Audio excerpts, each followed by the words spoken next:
Share बाजार में पिछले 2-3 महीनों से लगातार गिरावट देखने को मिली है। चूंकि सरकार की नीतियां बाजार और इन्वेस्टर्स दोनों को प्रभावित करती हैं, इसलिए आने वाले आम बजट मार्केट के लिए बहुत अहम रहने वाला है। आमतौर पर आरबीआई पॉलिसी और बजट के दौरान बाजार में बड़ा उतार चढ़ाव देखने को मिलता है। ऐसे में अगर आप मार्केट में इन्वेस्ट या ट्रेडिंग करते हैं तो ये जानना बेहद जरूरी है कि बजट वाले दिन बाजार में किस तरह की वोलेटिलिटी देखने को मिल सकती है।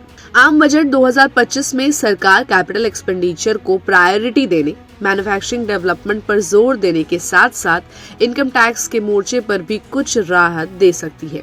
केंद्रीय बजट में होने वाली ये सभी घोषणाएं शेयर बाजार को महत्वपूर्ण रूप से अफेक्ट करती है।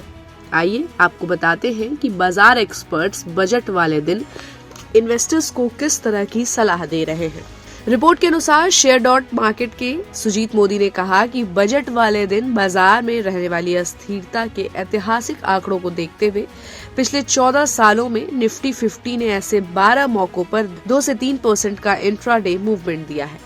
भारत का VIX इंडेक्स जो बाजार की अस्थिरता को मापता है, अक्सर बजट वाले दिन से पहले बढ़ता है और घोषणाओं के दौरान गिर जाता है। वहीं क्लियर टैक्स की रिपोर्ट के अनुसार 1 फरवरी 2020 को आम बजट में नए टैक्स स्लैब और लोअर रेट्स का ऐलान किया गया था, लेकिन उद्योग जगत के लिए कोई खास ऐलान नहीं किया गया था।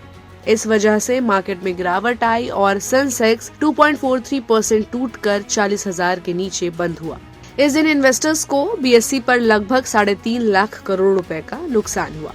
उसके नेक्स्ट साल 1 फरवरी 2021 को फाइनेंस मिनिस्टर निर्मला सीतारमण ने कोरोना महामारी से प्रभावित अर्थव्यवस्था को पुनर्जीवित करने के लिए आम बजट पेश किया। इस दौरान आम आदमी से लेकर उद्योग जगत के लिए अहम ऐलान और राहत भी दी गई। इसके बाद बाजार में तेजी देखने को मिली और BSE सेंसेक्स 2314.84 अंक बढ़कर 48,600.61 पर और NSE निफ्टी 50,646.60 अंक उछलकर 14,281.20 पर पहुंच गया। खास बात यह है कि पिछले 20 सालों में बजट के दौरान बाजार का सबसे अच्छा प्रदर्शन था। फाइनेंस मिनिस्टर निर्मला सीतारमण ने 2022 के बजट में कोरोना महामारी के बाद आर्थिक विकास को ध्यान में रखते हुए कई उपाय किए। इस पर बाजार ने पॉजिटिव रिएक्शन दिया। इस दौरान सेंसेक्स 849.40 अंक बढ़कर 58,862.57 पर और निफ्टी 50,237 अंक बढ़कर 17,576.85 पर पहुंच गया।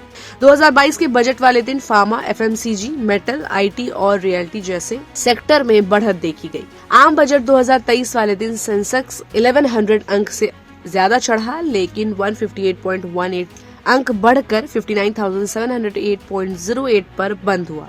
इसके ऑपोजिट निफ्टी 50 हालांकि 45.85 अंक गिरकर 17,616.30 पर आ गया। पिछले साल केंद्रीय बजट 2024 की घोषणाओं के बाद भारतीय शेयर बाजारों में काफी गिरावट दिखी, क्योंकि इसमें सरकार ने पूंजीगत लाभ और ट्रेडिंग डेरिवेटिव्स पर टैक्स बढ़ाने का प्रस्ताव रखा। बिगुल के CEO अतुल पारेख ने कहा कि बजट 2025 वाले दिन इन्वेस्टर्स को इंफ्रास्ट्रक्चर, हेल्थ केयर और कृषि जैसे सेक्टर्स पर खास ध्यान रखना चाहिए, क्योंकि बजट में इन क्षेत्रों के लिए अहम ऐलान हो सकते हैं। तो इस खबर पर आपकी क्या राय है, हमें अपनी राय कमेंट बॉक्स में दें और ऐसी अपडेट्स के लिए देखते रहिए गुड रिटर्न्स। हमारे चैनल को लाइक और सब्सक्राइब करना बिल्कुल भी मत भूलिएगा।